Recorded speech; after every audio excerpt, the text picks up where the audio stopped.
राजस्थान के एक छोटे से गांव में एक प्राचीन हवेली थी जिसे लोग भूल भुलैया हवेली कहते थे। कहा जाता था कि हवेली में कई रहस्य छिपे हुए थे और रात में वहां भूतों का वास होता था। गांव वालों ने कई बार हवेली के अंदर से अजीबोगरीब आवाजें सुनी थीं, लेकिन कोई भी उसे पास जाने की हिम्मत नहीं करता था। एक दिन शहर से 4 दोस्तों का समूह गांव में घूमने आया।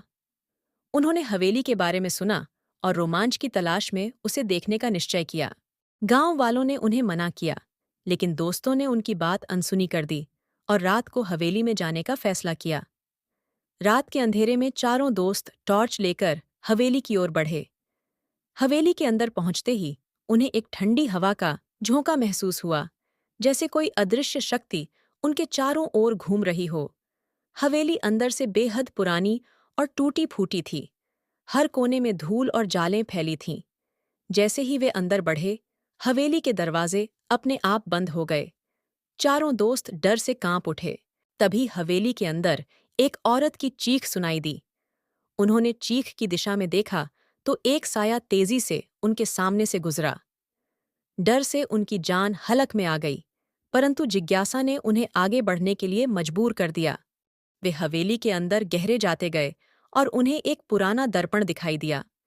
जैसे ही एक दोस्त ने दर्पण को छुआ, उसकी परछाई दर्पण के अंदर खिंच गई। बाकी दोस्त चिल्लाए, लेकिन कोई फायदा नहीं हुआ। धीरे धीरे वे तीनों भी हवेली के जाल में फंसते गए। धीरे धीरे वे तीनों भी हवेली के जाल में फंसते गए। हवेली के अंदर की गूंजती आवाजें उन्हें चारों ओर से बुलाने लगीं। वे जितना बाहर निकलने की कोशिश करते, उतना ही अंदर धंसते चले जाते। अंत में हवेली के दरवाजे खुले, लेकिन उसमें से बाहर कोई नहीं निकला। गांव वालों ने अगले दिन देखा कि हवेली फिर से शांत हो गई थी, परंतु चारों दोस्त कभी वापस नहीं लौटे। कहते हैं, वे अब भी हवेली के अंदर भटक रहे हैं, किसी और को अपनी जगह कैद करने के इंतजार में।